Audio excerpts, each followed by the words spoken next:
While the most powerful rocket in the world was exploding, my world was collapsing too. My husband looked at me and said, "I want a divorce." Just like that. Cold. As if 40 years meant nothing. But what I found out later was much worse than the divorce. Hi, I'm Helena. Subscribe to our channel and stay until the end, because this story doesn't end the way you think. I made coffee and he didn't even notice me. He just stood there, frozen, eyes locked on the TV. The news was showing the long-awaited launch of the Starship. And in that moment, it was as if nothing else existed for him. Not even me. I sat down next to him. I didn't say a word. I just watched, not the rocket, but him. That distant, cold look, so different. For months, I'd been sensing it.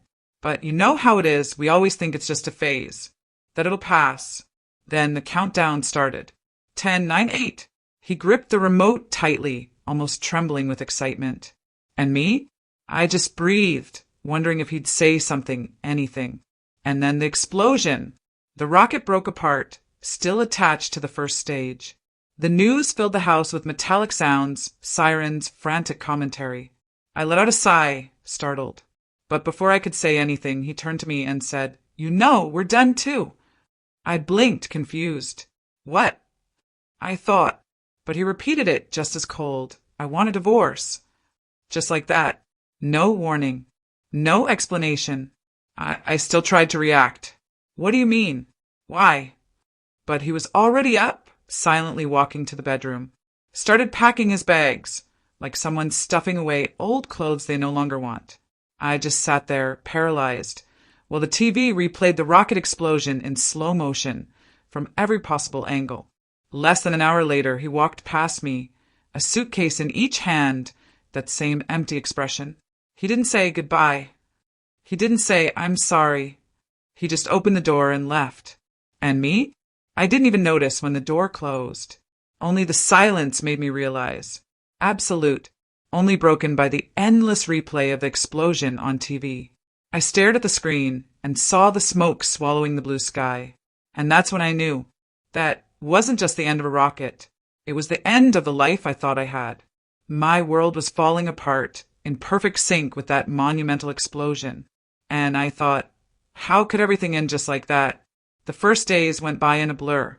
I walked around the house like someone wandering through ruins, avoiding the old photos, the mugs from our trips, the plants he never remembered to water, and now they seemed to be dying too.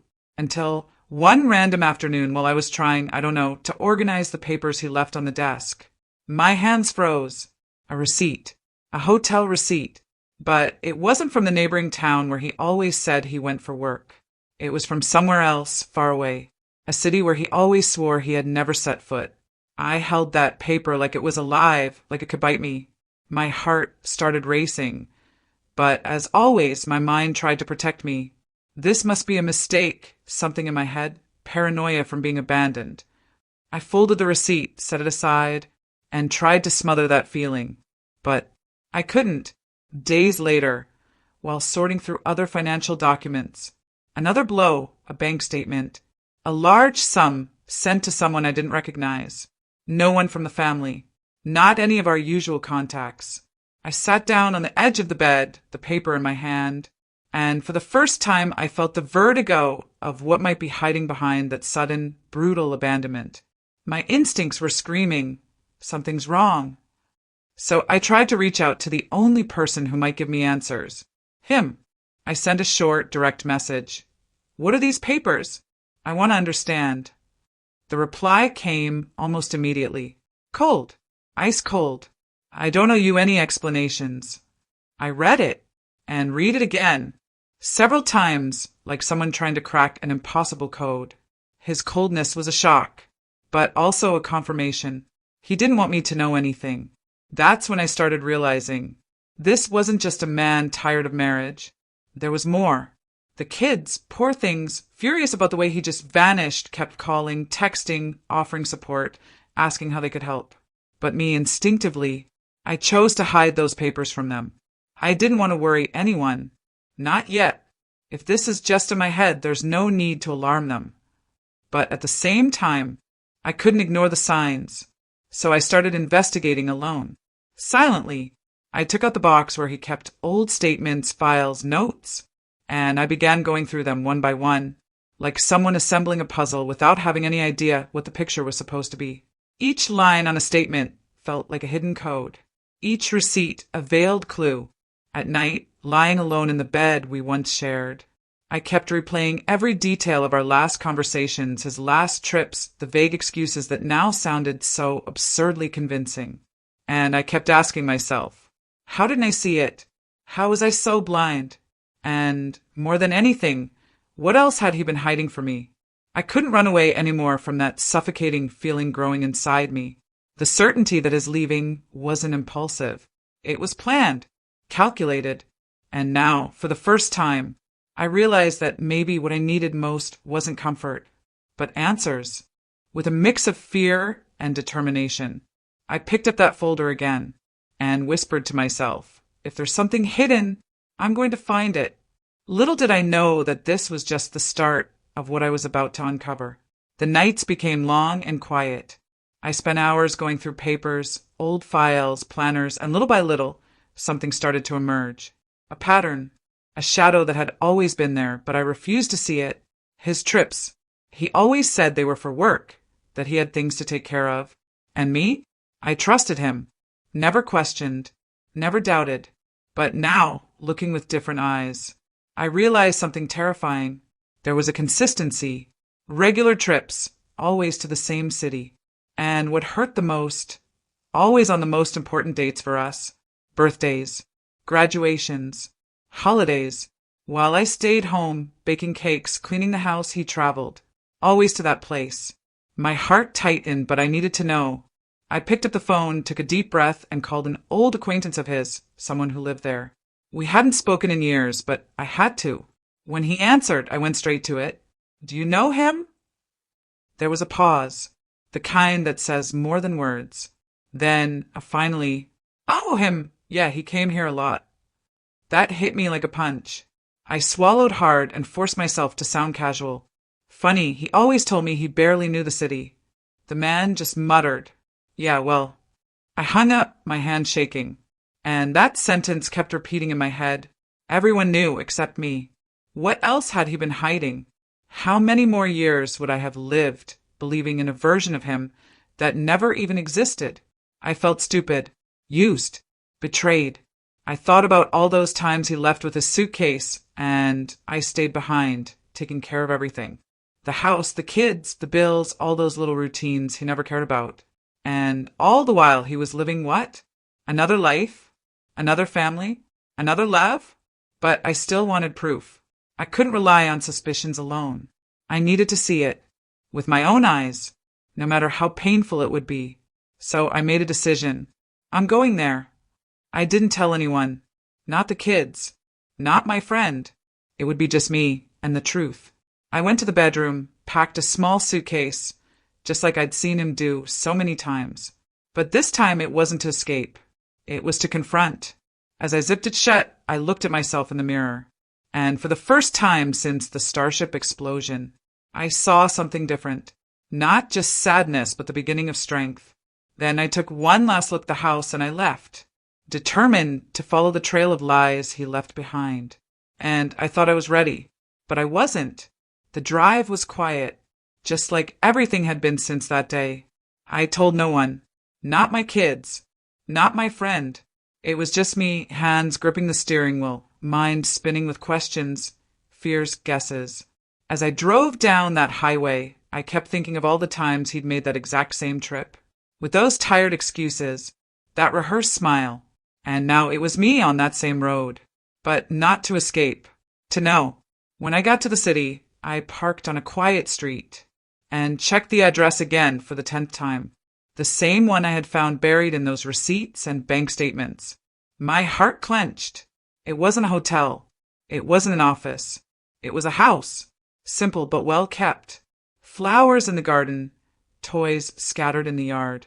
And me, standing there on the other side of the street, frozen. My palms were sweating, my chest pounding, desperately searching for some logical explanation to soften what, deep down, I already knew. I just needed confirmation. The minutes felt like hours. until the door opened, and there he was. My eyes widened. He stepped out, smiling, relaxed, with that expression I hadn't seen in years. And then the thing that shattered me completely. He was holding hands with another woman, younger, and they looked natural, almost routine.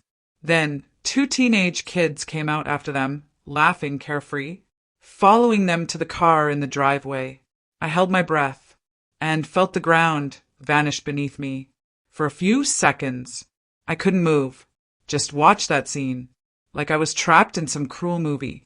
The urge to get out of my car and confront him right then, it was strong, almost uncontrollable. But my legs refused, and my heart, already shattered, chose silence. Not now. Not like this. With trembling hands, I grabbed my phone, and almost mechanically, I started snapping photos. Him with her, with the kids, them getting into the car together. I knew I needed proof. I couldn't trust just my memory anymore. I needed to have it for me, for my kids, for the case, for the world, to keep myself from thinking it was all in my head.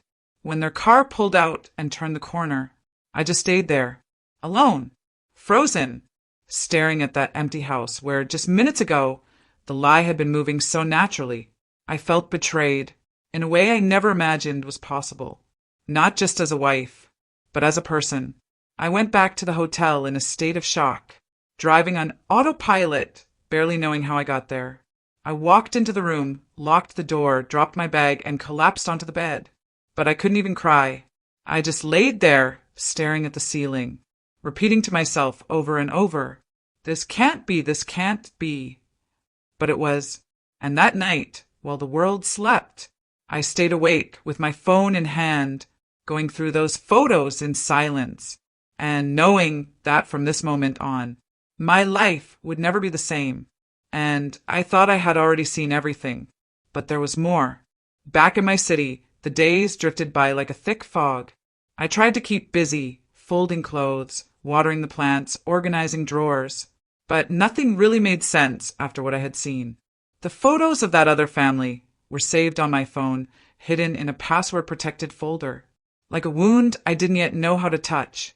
I kept telling myself, maybe it was a mistake, a coincidence, a nightmare, but deep down I already knew. I just didn't want to accept it, until one gray morning, I opened the mailbox, and there it was, an envelope, no return address. My heart immediately started racing. No name, no stamp, just my address, scribbled in rushed handwriting. For a moment, I thought about not opening it, as if the very act of tearing that paper would make everything real. But I did. With trembling hands, I unfolded it. The first sentence made my blood run cold. You don't know me, but you need to know he's been lying to you your entire life. I sat down on the couch, the envelope in my lap, unable to look away from those words. That hit me like punch after punch after punch. Along with the letter, there was a photo. Him with the same woman I'd seen just days ago, but much younger. And next to them, 2 small children. The image was faded with time, worn at the edges, clearly taken many years ago, long before the photos I had taken myself. The letter continued, blunt, brutal. He's had another family for over 30 years. You were just the official one to keep up appearances. Each word ripped something inside me. It wasn't just the pain of recent betrayal.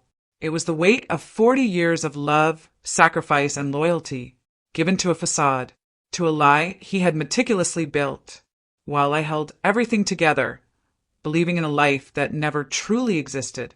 I stood up, pacing the room, not knowing what to do with that paper in my hands. I wanted to tear it up, burn it, but I couldn't. I needed to read it, all of it. And then the final sentence. He's been siphoning off your money for decades. Those words hit like a sentence, final, absolute. No more room for doubt, for excuses, for delays. I remembered all the financial documents I'd been reviewing these past days, the bank statements with suspicious transfers, the hidden transactions. Until now, I'd been going through them with the eyes of someone seeking explanations.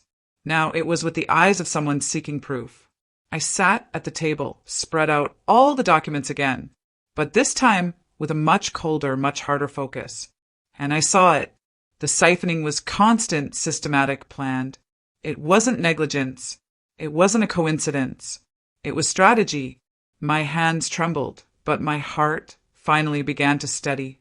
For the first time since the Starship exploded, since the day he left me, I realized I was no longer in the position of someone who just suffers, but of someone who will fight back.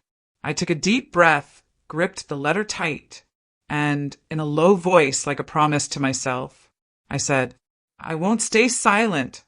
And in that moment, I knew I was taking the first step, not to understand the betrayal, but to dismantle it. And I was ready. Or at least, I thought I was. After days carrying the weight of that letter, I finally did what I had resisted doing. I picked up the phone and called Helena, my best friend, my silent fortress, the one who always tells me what I need to hear, even when I don't want to. We met at the same cafe where, for years, we'd laughed, cried, and dreamed.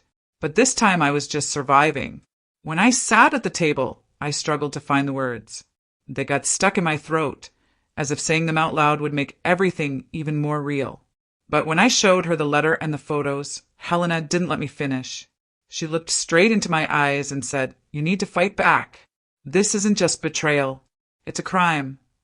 I lowered my gaze, afraid of judgment that, deep down, I knew would never come from her. I whispered, "But what about the kids? The grandkids? How do I explain all this? How do I destroy the image they have of their father?"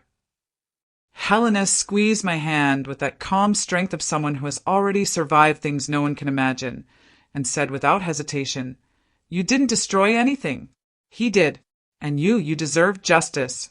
Her words echoed in my mind all the way home. For the first time, I felt that I didn't just have to endure. I had the right to fight. With Helena's support, I started gathering all the evidence. Receipts, bank statements, the photos, the letter. Each document was an open wound, but also a piece of the case that I knew needed to be formalized. I scheduled an appointment with a well-known attorney in town, a specialist in family and asset law. When he heard my story and saw the evidence, the meticulous notes I had taken, he shook his head and said, with a serious but respectful tone, he committed asset fraud. "You've got a solid case." Hearing that didn't bring immediate relief, but it confirmed what my heart already knew. What he did wasn't just a moral failure. It was a crime, and I couldn't ignore it anymore. I filed the lawsuit knowing it would be a long and painful war, and that he wouldn't make it easy. But now I wasn't alone. Not emotionally, not legally. I gathered my children for a quiet lunch and told them everything. I didn't hide a thing. I showed them the evidence, explained the process. As I feared, there were tears, anger, and questions, but also tight hugs and the unanimous promise, "We're with you." That night, for the first time in months, I lay down in bed, and before falling asleep, I didn't feel just the weight of the pain, but the lightness of someone finally fighting. And I knew there was no going back. Then came the most exhausting months of my life. Endless hearings, complex forensic reports, the cold bureaucracy of the court system, and the hardest part of all, facing him in person. The man with whom I had shared 40 years now looked at me like I was just another opponent. At the first hearings, he kept up that arrogant posture, always impeccably dressed, with that look he used when he wanted to convince people of his version. And he didn't hesitate to say, right there in front of the judge and my lawyer, "She'll never be able to prove anything." As if all the truth I carried was just a whim of a bitter woman. But he didn't count on the strength I had found. Each document I presented tore down his defenses with surgical precision. Hotel receipts, bank statements with suspicious transfers, the photos of the other family, the anonymous letter. Each piece of evidence was like another brick removed from the facade he had spent years building. Then came the hardest blow. The forensic experts confirmed that he had not only been supporting another family, but had also systematically diverted funds from my retirement and from the trust we had set up for our grandchildren. It wasn't just emotional betrayal. It was financial. A sordid scheme he had maintained for decades, while I believed we were building a peaceful retirement together. At the end of one of the most tense hearings, my lawyer pulled me aside, smiled, restrained, and said with the confidence of someone who had seen many battles, "We're going to win." I smiled back, not with the euphoria of someone seeking revenge, but with the serenity of someone who realizes she is no longer defenseless. I still felt fear fear of the surprises the process could bring, of his reactions, of the emotional toll. But above all, I was beginning to feel a strength I had never imagined I possessed. The case started getting attention in town. The local press found out. They published some discreet articles, but enough for the neighbors to start talking. Some looked at me with pity, as if they saw in me the image of the betrayed wife. Others, with quiet admiration, as if they recognized the courage of someone who refuses to be a passive victim. I chose not to give interviews, not to expose my pain beyond what was necessary. I preferred to focus on what now made the most sense, my family and the garden. I spent hours tending the plants, working the soil as if there, among the flowers and roots, I could also sort through my own feelings, cultivate what was left of me. Each new seedling planted was a living metaphor. Even after being cut, life insists on sprouting. And I, for the first time, realized that I could too. And I was just getting started. It was just an ordinary afternoon. I was organizing some documents for the case on the dining table when the phone rang. A number I didn't recognize, but for some reason my heart tightened even before I answered. I picked up and heard the trembling voice of a woman. I'm his wife. Or rather, I was. I stayed silent for a few seconds, trying to figure out if this was a prank or some kind of provocation. But her voice sounded just as broken as mine had months ago. I know who you are, she continued. He left me recently. Said he needed to start over, that he couldn't keep up the charade anymore. I gripped the edge of the table, tightly, fighting the storm that this revelation brought. And, it wasn't a complete shock, but the confirmation of a bitter suspicion. He's repeating the same pattern. It wasn't just me and that hidden family. There were others. Other lives defected by the same web of lies and abandonment. She took a deep breath and then blurted out, "And it doesn't stop there. I found out yesterday he's already with someone else." The words hit hard, but they didn't trigger the collapse they might have caused months ago. Instead, they stirred a strange mix of disgust and pity. Disgust at the scale of the deceit, and pity for that woman, who, like me, had also been deceived, used, and discarded.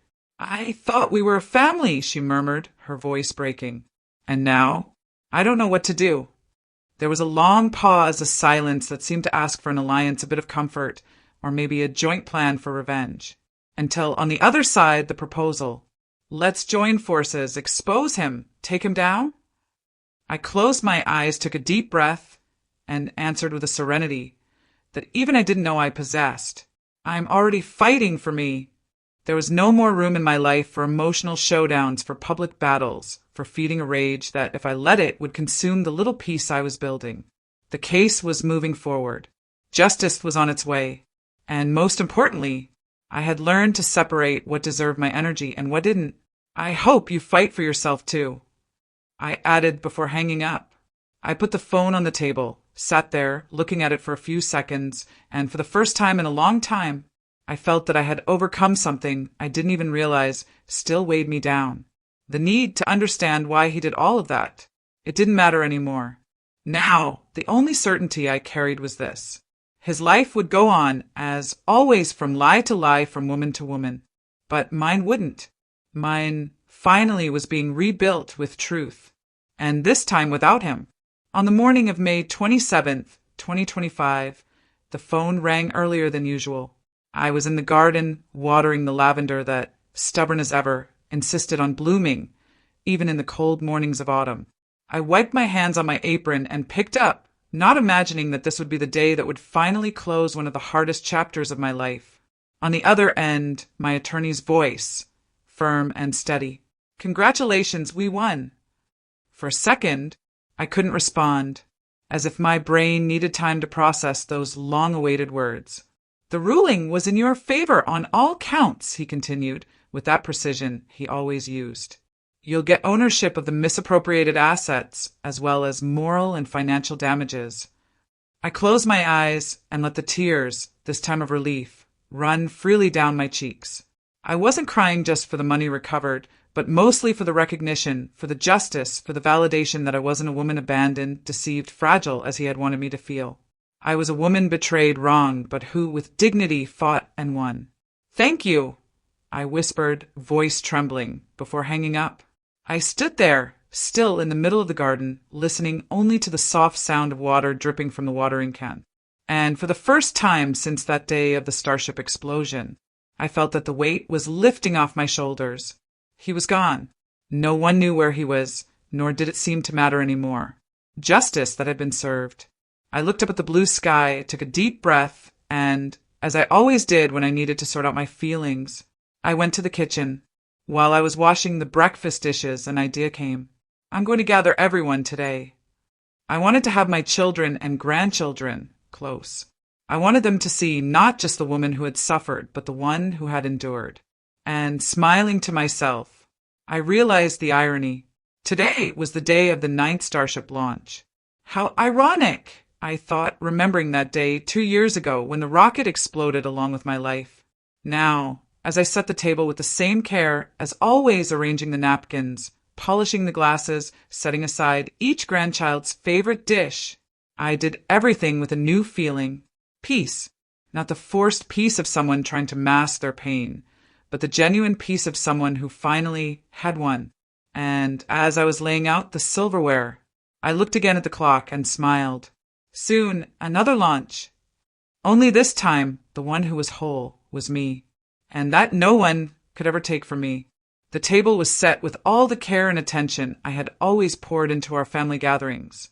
The candles were lit, the aroma of home-cooked food wafted through the house, the napkins folded neatly. But this time there was something different in the air. It wasn't the effort of someone trying to keep up appearances. It was the quiet celebration of someone who finally had found peace. One by one, my children arrived with wide smiles, tight hugs, and that sparkle in their eyes that only those who share a victory can know. I welcomed each with the same love as always, but with a lighter gaze, more confident. I hugged each grandchild, holding them close against my chest, like someone who, after a long winter, finally feels the warmth of the sun again. As I served the food, we laughed, reminisced about old stories, and slowly the house that months ago had felt so empty and quiet now overflowed with life and affection. The scent of the roast in the oven, the clinking of cutlery, the cheerful buzz, all composing that scene that years ago I feared I'd never have again. Then the news anchor cut through the background music with a special announcement. In just moments, the 9th launch of the Starship. I paused for a second, holding a serving dish, and lifted my gaze to the television. The image of the massive rocket on the launch pad about to take off made me smile, not with pain, like 2 years ago, but with a serenity I never thought I'd reach again. One of my kids, noticing my gaze fixed on the screen, couldn't resist and teased. Mom, remember that day, the explosion? I placed the dish on the table, quietly wiped my hands on my apron, and with a serene smile, answered, How could I forget? Everyone settled in on the sofa and armchairs, squeezing together to fit in the living room, just like we did on Christmases and birthdays. Some grandkids sat on the rug, others jumped onto their parents' laps. And the youngest, with that sweet nature he'd always had, came up to me, tugged at my hand, and asked in a soft, curious voice, Grandma, is everything okay now? I pulled him onto my lap, gently stroked his soft hair, and looking at the TV screen, where the rocket was about to pierce the sky, I replied with the calm that only someone who survived their own explosion can have. Yeah, now it is. And I held tightly to his hand, as if I were holding my own heart, now whole again. And in that moment, I knew that my life too was ready to launch. The whole room fell silent as the news anchor announced the countdown. The voices that had, until then, blended with the background music and the clinking of cutlery stopped, as if instinctively everyone knew that this was a moment that mattered, not just for those watching the Starship launch, but most of all for me. 10, 9, 8. I closed my eyes for a second, took a deep breath, and let the sound of the countdown wash over me, following each number with a steady, calm heartbeat. The same scene, the same voice from the TV, the same anticipation, but a world completely different. 2 years ago, in this very scene, sitting in this very room, I had lost everything. My husband, my security, the very idea I had of my own life. Like a rocket that explodes, still strapped to the ground, my dreams were shattered in seconds. But now, I hadn't lost a thing. 3, 2, 1. The rocket took off, slicing through the sky in light and power, rising majestically while the cameras shook, trying to keep up with its ascent. The family cheered, clapped. Some grandkids screamed in excitement, pointing at the screen, like they were witnessing something that bordered on the impossible. Me, I stayed silent, not out of indifference, but out of reverence. I watched closely as that massive machine climbed into the sky, leaving behind solid ground, limits, doubts. No longer with pain, but with serenity. And in that moment, as I watched the rocket disappear on the horizon, I thought, today nothing explodes, not in here. And I smiled softly, a smile light, small, almost imperceptible, but that carried within it the weight of all the battles I'd fought and the certainty that just like that rocket, I too had overcome my own gravity. And now, I knew, I had won. The launch was over, and it felt like that rocket had carried away not just tons of metal, but also the last lingering traces of pain that still hung over the house. The family laughed again, talked, played with the grandkids running up and down the hallway. Life, finally, seemed to have found its rhythm again. Not the same as before, but a new one. Stronger, more real. I served dessert, listening with joy as the grandkids argued over who'd get the biggest slice of pudding, and my children reminisced about childhood memories. I joined the conversations, laughed at their jokes, but in the midst of that whirl of voices and affection, my eyes drifted to the window. Outside, the sky still held the faint trace of the rocket smoke, a thin streak against the blue of the afternoon, like the scar of something immense that now had gone on its course far away. And looking at that line, fading slowly, I thought, this time the launch was successful, and so was I. At that moment, one of my children came over, wrapped an arm around my shoulders, and with a voice choked up but full of pride whispered, "You are the strongest woman I know." I smiled, pulled him in for a tight hug, and answered with a frankness that even surprised me. Not even I knew how strong I was. And I stayed there, holding my son, finally allowing myself to feel the full relief of victory. Not victory over him, but over what he had tried to leave me as a broken woman. Inside, I thought calmly, I don't know what else life has in store, but now I know I can face anything. And in silence, I went back to the living room surrounded by my children, my grandchildren, and peace. Thank you for listening to my story. Leave a comment. Let me know what you thought.